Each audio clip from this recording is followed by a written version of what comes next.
जय श्री कृष्णा। राधे राधे। आइए सुनते हैं विजया एकादशी व्रत कथा, पूजन विधि, महत्व एवं आरती।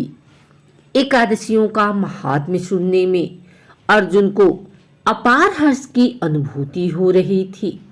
जया एकादशी की कथा का श्रवण रस पाने के लिए अर्जुन ने कहा, हे पुंडरीकाक्ष, फाल्गुन माह की कृष्ण पक्ष की एकादशी का क्या नाम है तथा उसके व्रत का क्या विधान है? कृपा करके मुझे इसके संबंध में भी विस्तार पूर्वक बताएं। श्री कृष्ण ने कहा, हे अर्जुन, फाल्गुन माह की कृष्ण पक्ष की एकादशी का नाम विजया है। इसके व्रत के प्रभाव से मनुष्य को विजय श्री मिलती है। इस विजया एकादशी के महात्म्य के श्रवण व पठन से सभी पापों का अंत हो जाता है। एक बार देवर्षि नारद ने जगत पिता ब्रह्मा जी से कहा, हे ब्रह्मा जी, आप मुझे फाल्गुन माह की कृष्ण पक्ष की विजया एकादशी का व्रत तथा उसकी विधि बताने की कृपा करें। नारद की बात सुन ब्रह्मा जी ने कहा, हे पुत्र, विजया एकादशी का उपवास पूर्व के पाप तथा वर्तमान के पापों को नष्ट करने वाला है। इस एकादशी का विधान मैंने आज तक किसी से नहीं कहा, परंतु तुम्हें बताता हूँ। यह उपवास करने वाले सभी मनुष्यों को विजय प्रदान करती है। अब श्रद्धा पूर्वक कथा का श्रवण करो। श्री राम का जब 14 वर्ष का वनवास मिला, तब वह भ्राता लक्ष्मण तथा माता सीता सहित पंचवटी में निवास करने लगे। उस समय महापापी रावण ने माता सीता का हरण कर लिया। इस दुखद घटना से श्री राम जी तथा लक्ष्मण जी अत्यंत दुखी हुए और सीता जी की खोज में वन वन भटकने लगे। जंगल जंगल घूमते हुए वे मदासन जटायु के पास जा पहुंचे।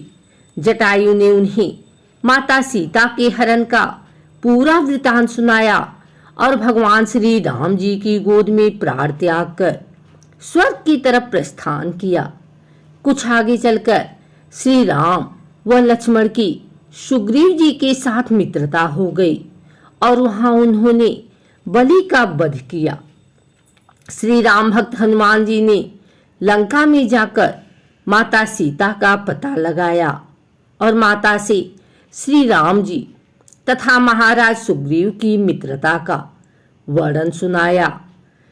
वहां से लौटकर हनुमान जी श्री रामचंद्र जी के पास आए और अशोक वाटिका का सारा वृतांत कह सुनाया। सब हाल जानने के बाद श्री रामचंद्र जी ने सुग्रीव की सहमति से बानरों तथा भालुओं की सेना सहित लंका की तरफ प्रस्थान किया। समुद्र किनारे पहुंचने पर श्री राम जी ने विशाल समुद्र को घड़ियालों से भरा देखकर लक्ष्मण जी से कहा, हे लक्ष्मण, अनेक मगरमच्छों और जीवों से भरे इस विशाल समुद्र को कैसे पार करेंगे? प्रभु श्री राम की बात सुनकर लक्ष्मण जी ने कहा, भ्राताश्री, आप पुराण पुरुषोत्तम आदि पुरुष हैं। आपसे कुछ भी विलुप्त नहीं है। यहाँ से आधा योजन दूर कुमारी द्वीप में वक्दालभ्य मुनि का आश्रम है। वे अनेक नाम के ब्रह्माओं के ज्ञाता हैं। वे ही आपकी विजय के उपाय बता सकते हैं। अपने छोटे भाई लक्ष्मण जी के वचनों को सुन श्री राम जी वक्दालभ्य ऋषि के आश्रम में गए और उन्हें प्रणाम कर एक ओर बैठ गए। अपने आश्रम में श्री राम को आया देख महर्षि वक्दालभ्य ने पूछा, हे श्री राम, आपने किस प्रयोजन से मेरी कुटिया को पवित्र किया है? कृपा कर अपना प्रयोजन कहें प्रभु। मुनि के मधुर वचनों को सुन श्री राम जी ने कहा, हे ऋषिवर, मैं सेना सहित यहाँ आया हूँ और राक्षस राज रावण को जीतने की इच्छा से लंका जा रहा हूं। कृपा कर आप समुद्र को पार करने का कोई उपाय बताएं। आपके पास आने का मेरा यही प्रयोजन है। महर्षि वक्दालभ्य ने कहा, हे राम, मैं आपको एक अति उत्तम व्रत बतलाता हूं, जिसके करने से आपको विजय श्री अवश्य ही प्राप्त होगी। यह कैसा व्रत है मुनि श्रेष्ठ, जिसे करने से समस्त क्षेत्रों में विजय की प्राप्ति होती है? जिज्ञासु हो श्री राम ने पूछा। इस पर महर्षि वक्दालभ्य ने कहा, हे श्री राम, फाल्गुन माह के कृष्ण पक्ष की विजया एकादशी का उपवास करने से आप अवश्य ही समुद्र को पार कर लेंगे और युद्ध में भी आपकी विजय होगी। हे मर्यादा पुरुषोत्तम, इस उपवास के लिए दशमी के दिन स्वर्ण, चांदी, तांबे या मिट्टी का एक कलश बनाएं। उस कलश को जल से भरकर तथा उस पर पंच पल्लव रखकर उसे वेदिका पर स्थापित करें। उस कलश के नीचे सतनजा अर्थात मिले हुए 7 अनाज और ऊपर जौ रखें। उस पर विष्णु की स्वर्ण की प्रतिमा स्थापित करें। एकादशी के दिन स्नान आदि से निवृत्त होकर धूप, दीप, नैवेद्य, नारियल आदि से भगवान श्री हरि का पूजन करें। वह सारा दिन भक्ति पूर्वक कलश के सामने व्यतीत करें और रात को भी उसी तरह बैठे रहकर जागरण करें। द्वादशी के दिन नदी या तालाब के किनारे स्नान आदि से निवृत्त होकर उस कलश को ब्राह्मण को दे दें। हे दशरथ नंदन, यदि आप इस व्रत को सेनापतियों के साथ करेंगे तो अवश्य ही विजयश्री आपका वरण करेगी। मुनि के वचन सुन श्री रामचंद्र जी ने विधि पूर्वक विजया एकादशी का व्रत किया और इसके प्रभाव से राक्षसों के ऊपर विजय प्राप्त की। हे अर्जुन, जो मनुष्य इस व्रत को विधि विधान के साथ पूर्ण करेगा, उसकी दोनों लोक में विजय होगी। श्री ब्रह्मा जी ने नारद जी से कहा था, जो इस व्रत का महात्म्य श्रवण करता है या पढ़ता है, उसी वाजपेय यज्ञ के फल की प्राप्ति होती है। भगवान विष्णु का किसी भी रूप में पूजन मात्र समस्त मनोकामना पूर्ण करता है। श्री राम हालांकि स्वयं विष्णु के अवतार थे, अपितु अपनी लीलाओं के चलते प्राणियों को सद्मार्ग दिखाने के लिए उन्होंने विष्णु भगवान के निमित्त इस व्रत को किया। विजय की इच्छा रखने वाला इस उपवास को करके अनंत फल का भागी बन गए। विजया एकादशी व्रत की महिमा पद्म पुराण और स्कंद पुराण के अनुसार स्वयं भगवान राम ने लंका पर विजय प्राप्त करने के लिए इसी एकादशी का व्रत किया था।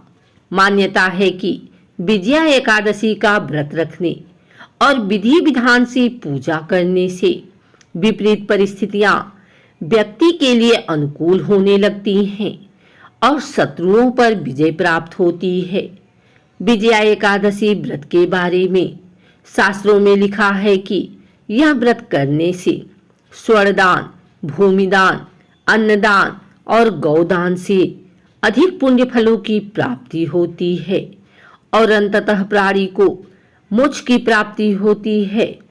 यह भी मान्यता है कि इस महान पुण्यदायक व्रत को करने से व्रती को वाजपेय यज्ञ का फल मिलता है एवं सभी मनोरथ सिद्ध होते हैं। धार्मिक मान्यता के अनुसार यदि आपका कोई शत्रु आपको परेशान करता है तो उसे परास्त करने के लिए ये व्रत करना अच्छा रहता है। विजया एकादशी पर शेषनाग की सैया पर विराजमान लक्ष्मी जी जिनके चरण दबा रही हों, उन भगवान श्री नारायण की पूजा का विधान है। पूजा के लिए सबसे पहले पूजा स्थल के ईशान कोण में एक वेदी बनाएं और उस पर सप्तधान रखें और यहाँ जल से भरा एक कलश स्थापित करें। कलश में आम या अशोक के ताजे पत्तों को रखें और इसके बाद भगवान विष्णु की मूर्ति या फोटो स्थापित करें। पंचामृत से स्नान करवाकर भगवान को पीले चंदन का तिलक लगाकर पीले फूल, मौसमी फल, तुलसी दल और नैवेद्य आदि अर्पित कर धूप दीप जलाएं और विजया एकादशी के व्रत की कथा सुने। आखिर में दीप व कपूर से भगवान विष्णु की आरती करें। यथाशक्ति पूरे दिन व्रत रखें और विष्णु जी के मंत्र ओम नमो भगवते वासुदेवाय का जाप करें। इस दिन विष्णु जी के मंदिर में दीपदान करना बहुत शुभ माना गया है। इस दिन हरि भक्तों को परनिंदा, छल कपट, लालच, द्वेष की भावनाओं से दूर रहना चाहिए और काले वस्त्र पहनने से बचना चाहिए। यदि उपवास रखें तो बहुत उत्तम होगा, नहीं तो एक वेला सात्विक भोजन ग्रहण करें।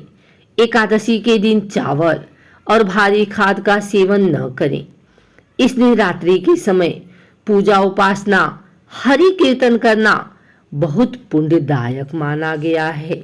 आइए सुनते हैं एकादशी माता की आरती। ओम जय एकादशी, जय एकादशी, जय एकादशी माता। विष्णु पूजा व्रत को धारण कर शक्ति मुक्ति पाता। ओम जय एकादशी माता, तेरे नाम गिनाऊं देवी, भक्ति प्रदान करनी। गर गौरव की देनी माता, शास्त्रों में बरनी। ओम जय एकादशी,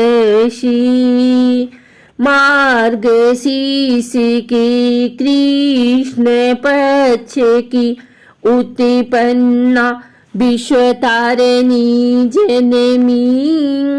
शुक्ल पक्ष में हुई मोक्षदा, मुक्तिदाता बन आई।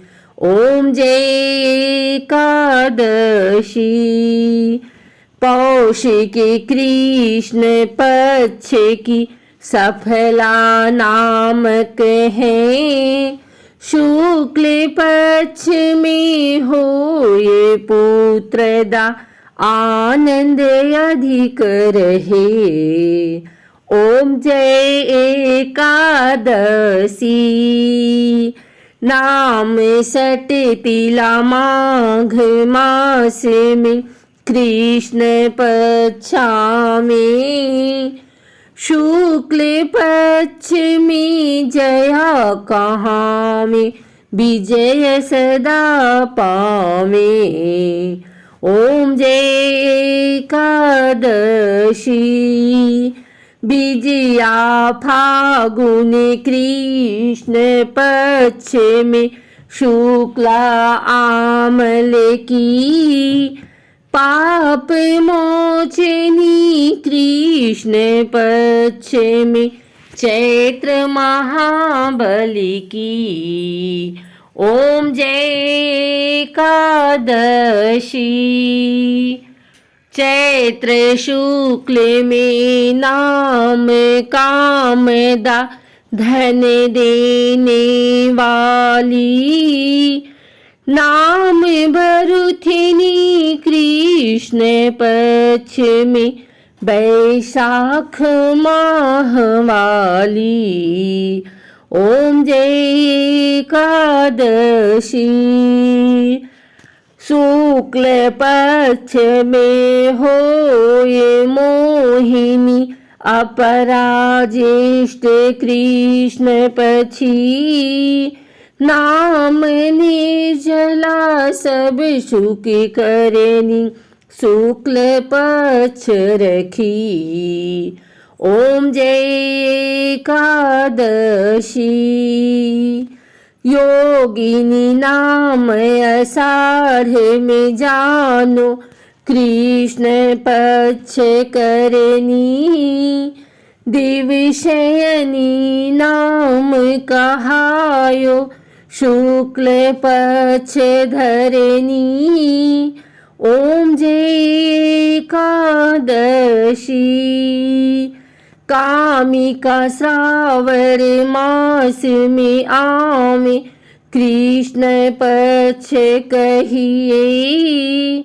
श्रावण शुक्ल होए पवित्रा, आनंद से रहिए। ओम जय एकादशी। अजा भाद्रपद कृष्ण पक्ष की परिवर्तिनी शुक्ला। इंद्र आश्विनी कृष्ण पक्ष में व्रत से भव सागर निकला। ओम जय एकादशी। पापांकुशा है शुक्ल पक्ष में आप हरणहारी। रमा मास कार्तिक में आवे, सुखदायक भारी। ओम जय एकादशी। देवोत्थानी शुक्ल पक्ष की दुख नाशक मैया। पावन मास में करूं बीनती, पार करो नैया। ओम जय एकादशी। परमा कृष्ण पक्ष में होती, जन मंगल करनी।